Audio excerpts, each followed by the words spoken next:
and I put on a live album, and this song Cactus Tree came on, and I was blown away. I was like, "Oh my god, I'm not alone. Other people have felt this way too."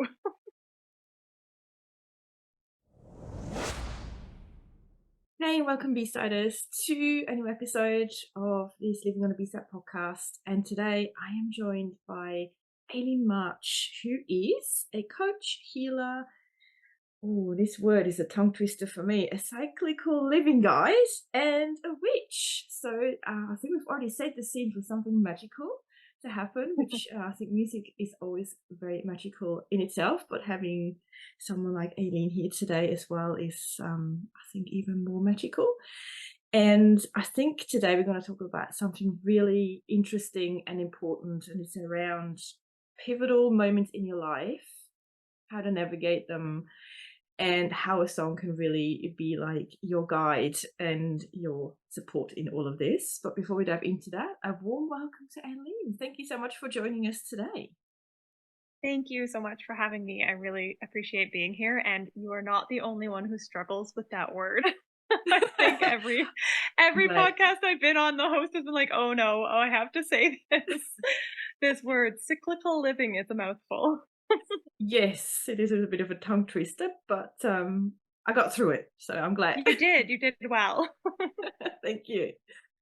Now, Aileen, you obviously help women, especially around, I guess, finding themselves and stepping into who they truly are. Mhm. But today is more around your personal story and how particularly one song in a particular moment of your life has helped you with that.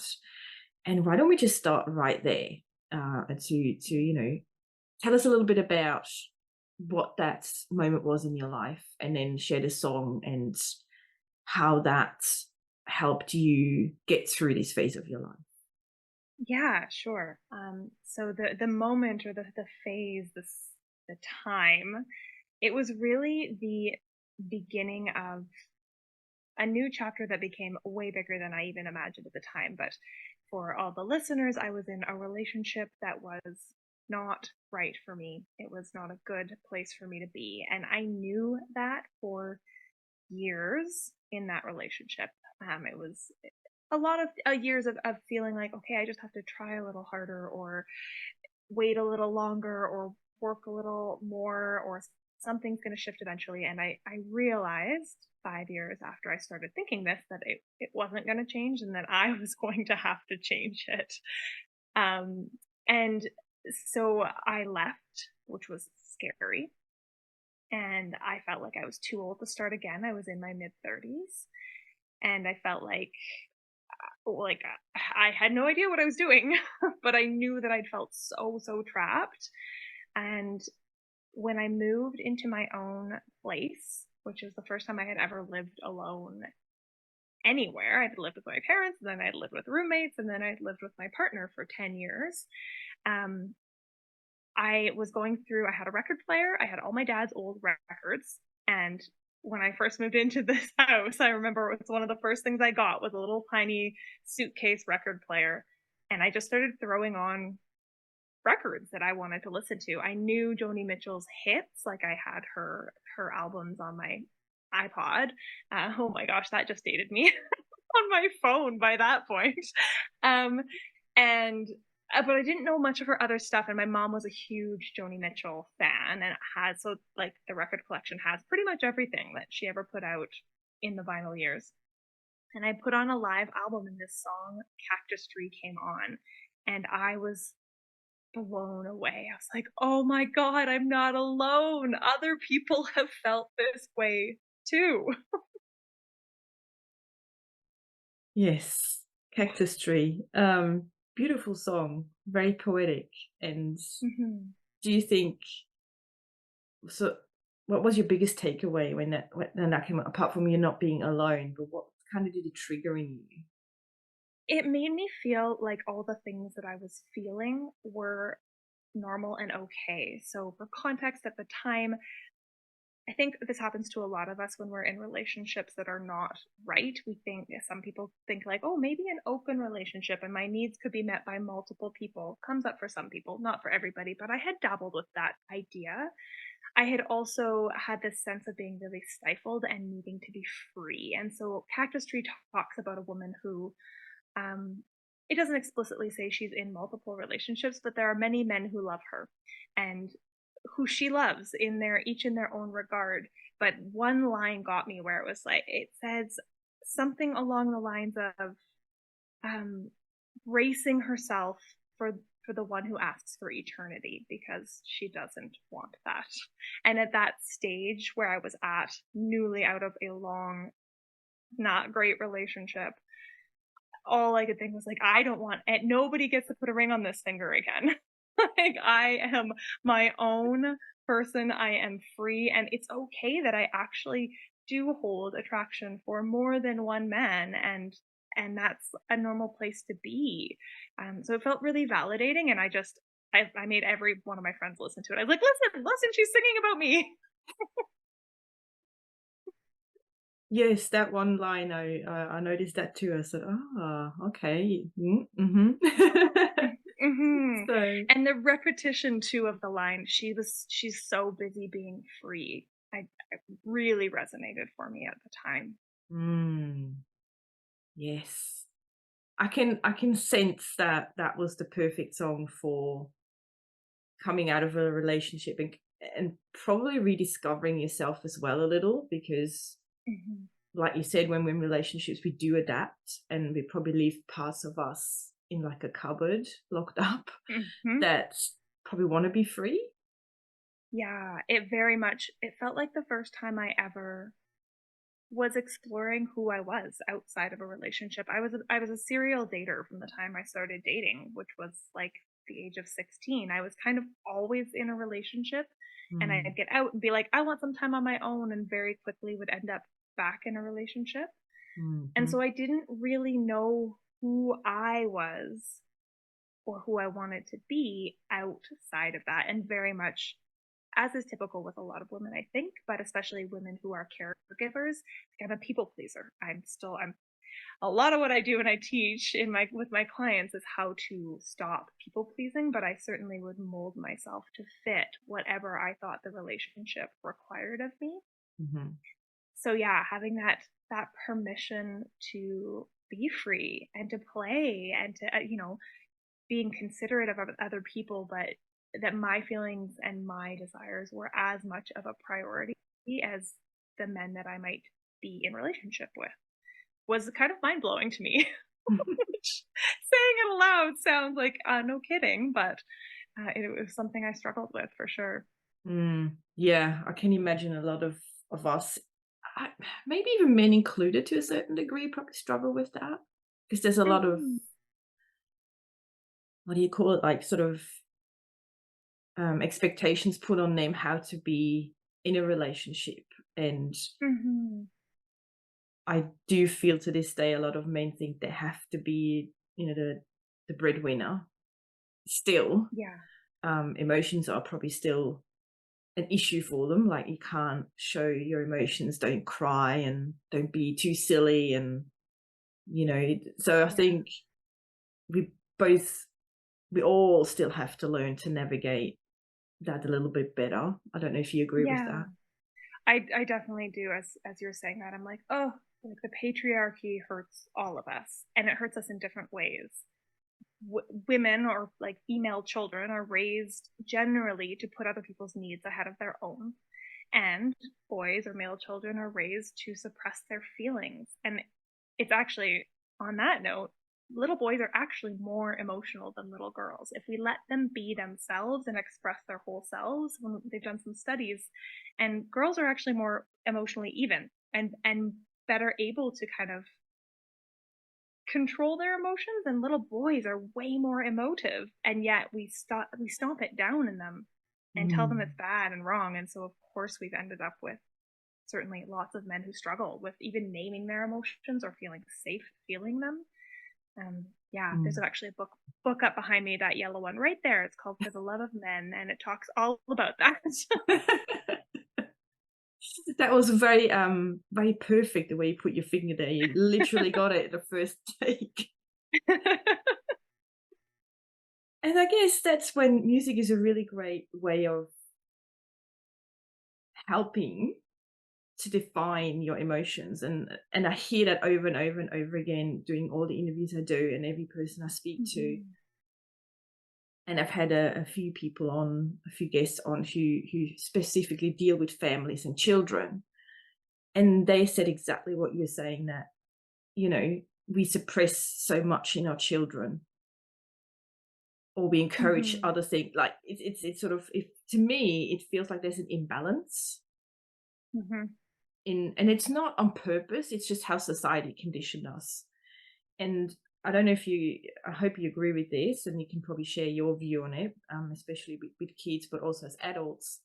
I personally feel music is a really great tool to identify maybe where you're stuck emotionally, and then allow it in a safe way to come up and deal with it and process it and hopefully move on and Mhm. be more free in yourself. Is I that would ag I would agree with that on yeah, so many levels. I think that music, when it's lyrical, it can speak to things that we haven't been able to define for ourselves, and that can be so helpful and healing in our processing. Mhm. The beauty of the sound of music becomes a safe place to experience emotion. I try not to listen to classical music in the morning because I'll just cry. I just I just weep. It's so beautiful, but it's okay. Like it can pull up emotions that you didn't know were there. And creating music can do that as well. And I mentioned before we started recording that I've written and played guitar on and off. I write songs, and that has always been a really powerful way for me to process emotions and what I'm feeling and get through that. Okay, how do I move on from here and grieve what is potentially lost or whatever it might be? But it's such a powerful medium for emotional processing on so many levels. Yes, thank you. That was excuse me, that was nicely said. Now, what happened after you had this moment with Joni Mitchell and the cactus tree? What kind of doors opened for you? Like sort of, you know, how Hmm. did you move on from that moment? How did it change the way you show up in the world or don't show up in the world? I think that it gave me the confidence to show up as all of me instead of just as parts of me. And it took one more relationship before I landed fully in the ability to not people please quite so much when I'm in relationship. And actually, a Joni Mitchell song helped me leave that relationship. It was a very different type of relationship, and it was one that I was really in love with, but I could tell wasn't for me, and it was painful to end. Um, and so her song River is a great one for anybody who's needing to leave a relationship they don't want to because they still love the person, but they know they have to go. It's it's a beautiful lyrically that way too. But yeah, that the Cactus Tree song in that time really allowed me to feel comfortable expressing all of my needs and all of who I was and showing up being quirky and weird and not wanting to be tied down and knowing like that's okay too. There's not just two roles for me. It's not, I'm trying to remember the lyric in one of the Taylor Swift songs, but she talks about how like, am I a wife or a mistress? Like aren't there other roles? Can't I be can't I be not either of those two roles? And I think that there's almost a tie between the lyrics of Cactus Tree and those words and how I was feeling in that time of like just empowered to step into me. Beautiful. Oh, it's just, oh, I just love when these songs pop up and you get sucked in and you stay in that bubble for a while and then you come out and you go, ha, yes, let's go. Yeah, for sure. Now I'm wondering, with what you do, obviously healing and coaching, and I love the term witch. A lot of people probably go, ah, witch, but I, it's, it amazes me that to this day people still associate witch with something more negative and harmful and evil, I suppose. Mhm. Whereas I feel a witch is something more. I'm sometimes even think it's the wrong word, if you know what I mean, because you are. I think a witch is more around accumulating knowledge over generations in a healing capacity and a guiding capacity. Yeah. And it's not Yeah, out there to do harm, it's actually there to heal and support. yeah, the So term witch, it got its negative connotations in the 15th century from the like ruling white male elite who needed to suppress the masses. And where did the power reside? It resided with the wise women who knew how to heal and who held together their community and who held the knowledge and the wisdom of producing food and taking care of and tending to the community. So in order to suppress them, they vilified them. They demonized and instilled fear, which is what we're still seeing happen when we need to be controlled. So for me, the term is really a reclamation of the divine feminine and of my ancestral wisdom and knowing and connection to the land and community and the people around me. yes, I like that much better. Yeah. Much better. Yeah. And it's rising. It's a rising. People are getting curious about it. I ran a master class just this week about it was light witchcraft for the woo curious, and it was very well received. And lots of people were like, "Oh, okay, what is this? This feels like a safe container to explore." So it's an interesting thing to note. Witches and music and sounds, is that important to witches? Yeah, for sure. I mean, music is integral to most spiritual and or religious practices. If we look back, the drum is really important in a lot of indigenous cultures, shamanic traditions. Sitting in circle and singing or chanting has been used for thousands and thousands of years for community building, for I was just watching a video of Scottish women singing the wool. I can't remember what the term is, but they use chanting song that they all sing together to stretch the wool to make it softer and stronger. And lots of like hymn or yeah, chanting, calling things in. Song is powerful. I have my first degree is actually in religious studies, and I primarily studied Hinduism. But when I first started into that degree, I did a project on music in religion because I was fascinated by this thread.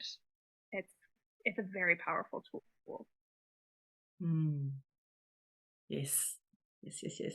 I mean, there's so many mental images just sort of zooming past me at the moment where music sort of really um is underlying and supporting like certain movements and you know Yeah. religious practices, whatever it is. So anyone that sort of believes music is just not rubbish, but not powerful in so many ways for good and bad, get out, come out of Mm-hmm. from under your rock. you know. Yeah.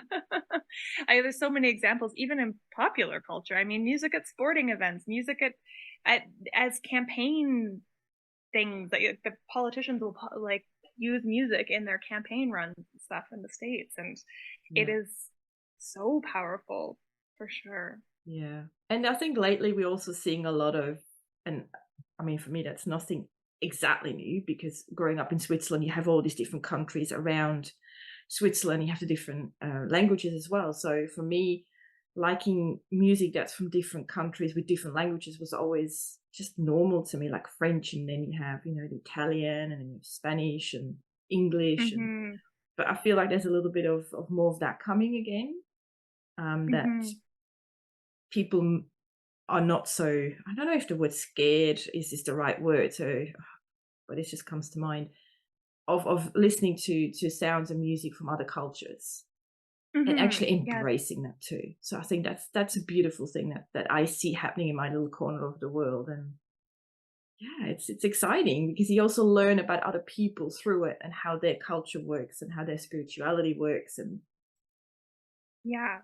I guess my Yeah, hope is, and I would love to hear your thoughts on that too, is that music is like a healing tool for us to all connect on a level again that is human and not with mhm. labels and, not pointing fingers. It's more like connecting hands and hopefully make this world a little bit better, a bit more peaceful, a bit more accepting. So I don't know if you see that from your end as well through your work maybe, or Yeah, the more we talk, the more I think I need to integrate more music into my work. I do use it when I'm doing energy healing. All the healing that I do is distance, it's through Zoom.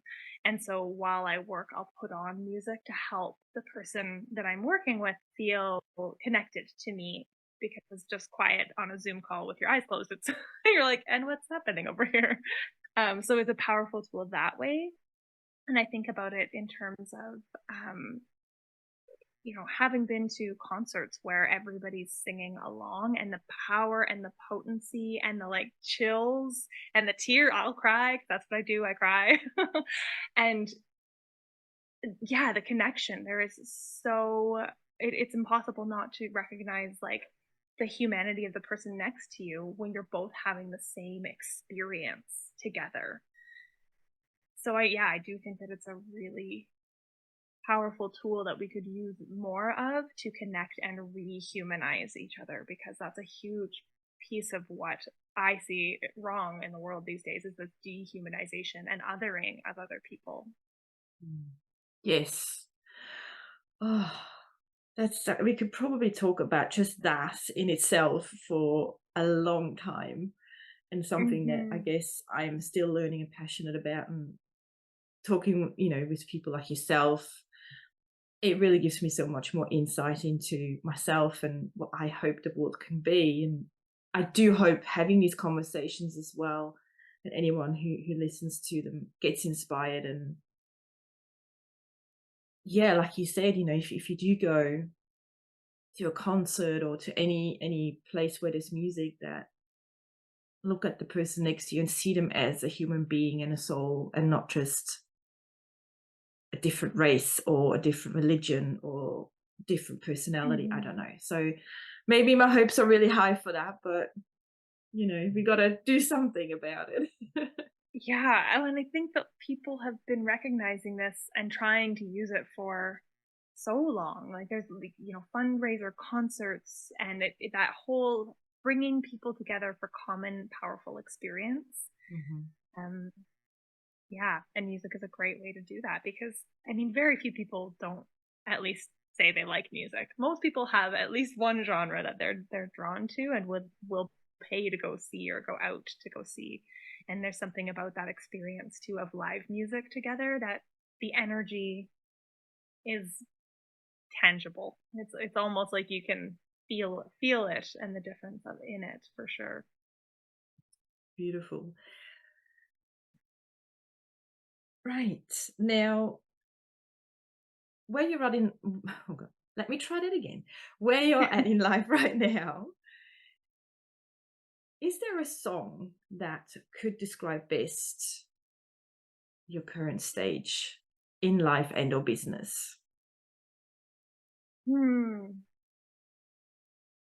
Oh, that's I didn't know you were gonna ask that. And, Well, I it's always one song that sort of describes where you're at in life, and I know some people really struggle, and they might have two or three, and that's totally okay because it can be so hard. It yeah. can be so hard. Yeah, I feel like I'll waver and, um, there are lines from songs that speak. So, one that jumped to mind just now, and I quote it often, the song is "Empty" by Ray LaMontagne, but the line is, "She lifts her skirt up to her knees and walks through the garden rows with her bare feet laughing." And that it's a really pretty song.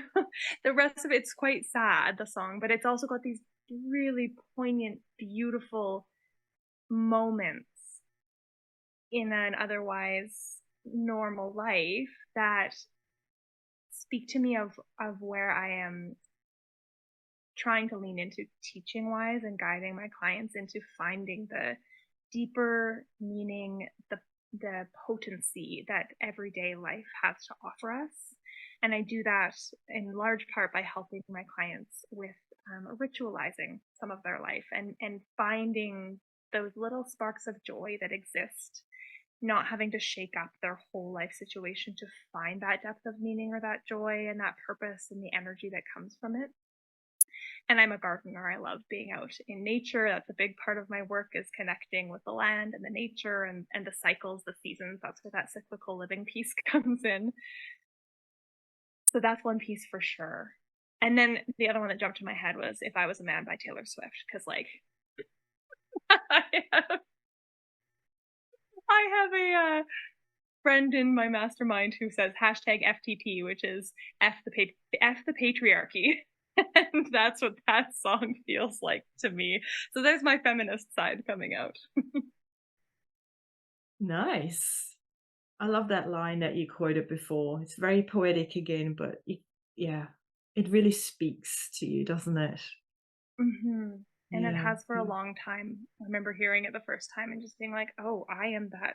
I want to have like a garden shed in the English countryside or something similar with those lines on it so that I can just be barefoot in my garden in my dress and writing and guiding people into the slower side of living that offers so much wealth of experience. And I'm seeing butterflies just flying past and yeah. Mm-hmm. Oh, yeah, that sounds lovely. I can Mm-hmm. see it.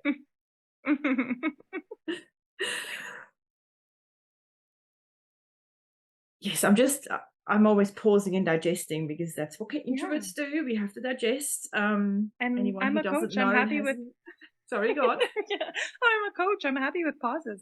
I know. Yeah, and anyone who hasn't checked out one of obviously my episodes, I talk about introversion a lot as well and how the energy Mhm, and the processing is a little bit different.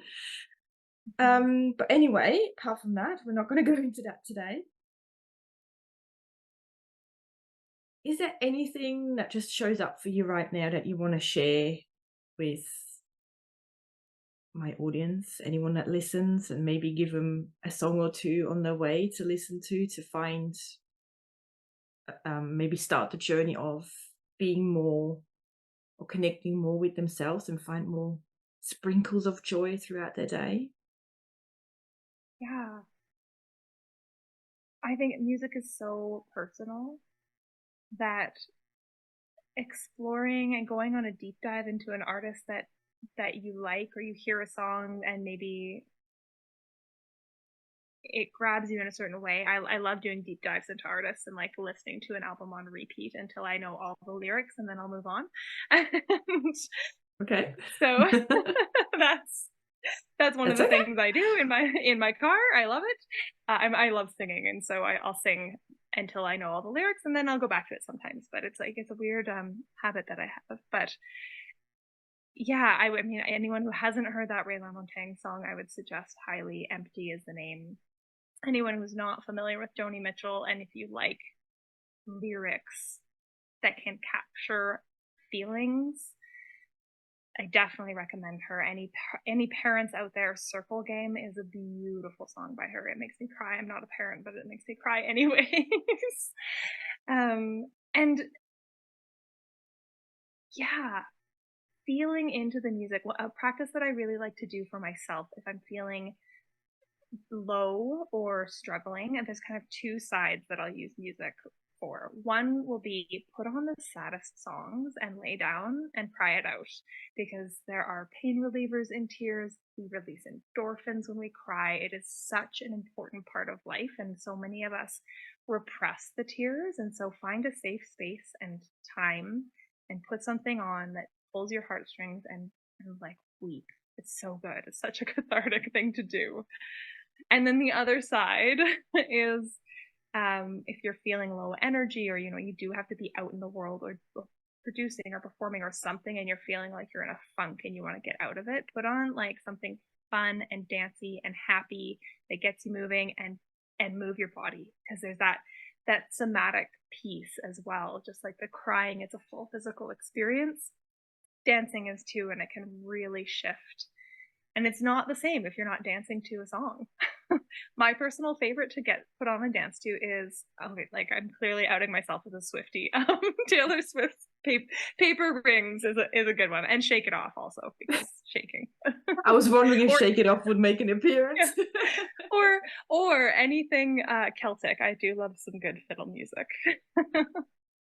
That's interesting. But yeah, it kind of makes sense with spiritual witch and all that. Yeah, cool. Yeah, and I do have family out on the east coast of Canada, which is where a lot of the Celtic music of the world has landed. I mean, obviously in Ireland and England and stuff, but Yeah. lots of East Coast Canada heritage happening for me. So born with fiddle music in my ears. Oh, I love that. That sounds so funny. Yes, great tips, and I fully agree.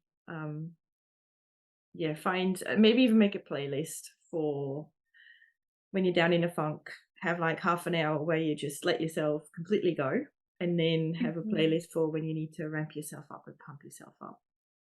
There's so mhm. many easy ways to do that these days, and if you don't know how, message me. I can tell you. Perfect. Yeah. Right. Well, Aileen, thank you so much for sharing what you did today. It was beautiful. I loved the soft and subtle energy that we had today. Very, Mhm. very needed right now, I think. So we send all that energy out into the world and hope it helps so many people out there. And if they obviously have any questions or feel very drawn to you and your energy and what you're doing, please get in touch with Aileen. I'm sure you'll be happy to talk Mhm. to anyone that has any questions around what you do or any questions around witches, and maybe you'll do another Yeah. masterclass and I might even join you, maybe do another one. Perfect. And yes, that's that. We're going to wrap it up for today and we're going to leave you with all the goodness of Joni Mitchell and everything else. Thanks for joining us, B-Siders. As always, I truly appreciate your support. And please spread the music love far and wide, one song at a time. Until next time, you all take care, and I shall be in your earbuds again very soon. Until then, you all take care. Bye for now. Bye.